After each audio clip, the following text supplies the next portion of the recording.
And so a fierce battle erupts across the hills surrounding Bulguljat, with Popov and Topalovic actively maneuvering their companies across the heavily fractured terrain like pieces on a chessboard.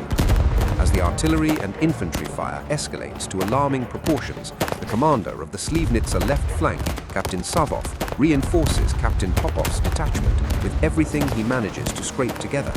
Accurately assessing the vulnerable weak spot of the Bulgarians, he dispatches artillery above all else, a total of 8 cannons with an immense supply of shells, aid that will prove decisive later in the day.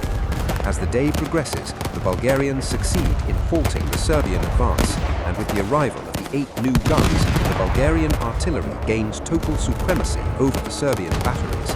Nevertheless, the situation remains intricate, and the Serbians attack continuously, launching relentless attempts to outflank the Bulgarian units.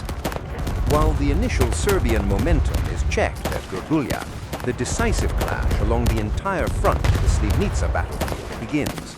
On the right northern flank, this time the units do not withdraw. Instead, they spend the night in their occupied positions on the crest of Meka Srev, a mere 800 meters from the Serbian advance posts on the Triushi Heights. At dawn, a skirmish breaks out between the Bulgarian forward elements and the Serbian picket line.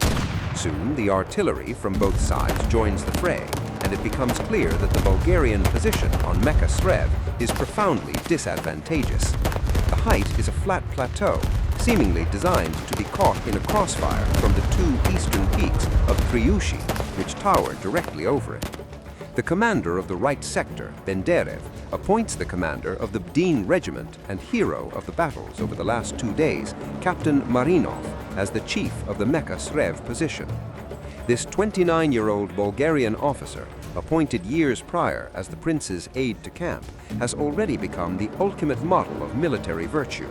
His subordinates adore him, trust him blindly, and are ready to follow him into the jaws of hell.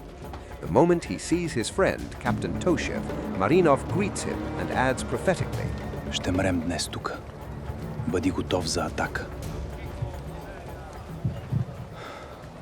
On this sunny morning, standing behind Captain Marinov are 27 companies, roughly 4,000 bayonets and 8 cannons. Facing him is the commander of the Serbian Danube Division, Colonel Horstig, whose arrogance has completely melted away over the last 2 days.